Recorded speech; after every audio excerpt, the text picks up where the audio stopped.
In today's video, I'm going to teach you how to create a form call to action in Getresponse. We're going to walk through the process of customizing the call to action button on your form so it not only looks good, but also clearly tells people what to do next. By the end, you'll know exactly where to click and what to change to get a professional, conversion-focused button on your forms.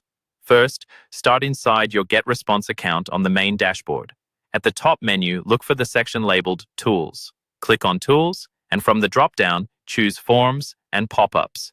This is where all of your existing forms are stored and where you'll manage any new ones as well.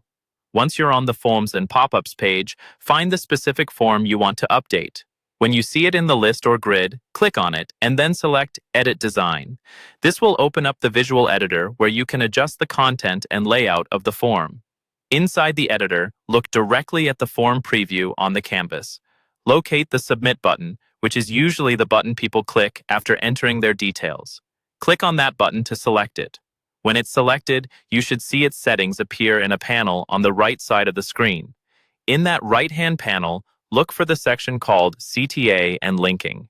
This is where you control what the button says and what it does. Find the field labeled Button Text. Delete the default wording and type in a clear, action-oriented phrase. Examples might include Download Now, Get Started, or Sign Up. Choose language that matches what your visitor will receive and that encourages them to take the next step immediately.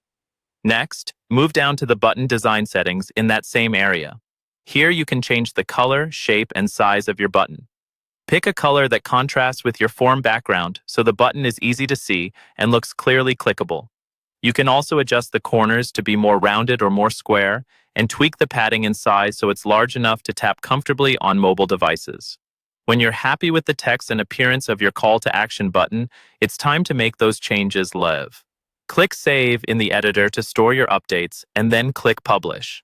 After publishing, your form will display the new call to action button wherever it's embedded or shown on your site.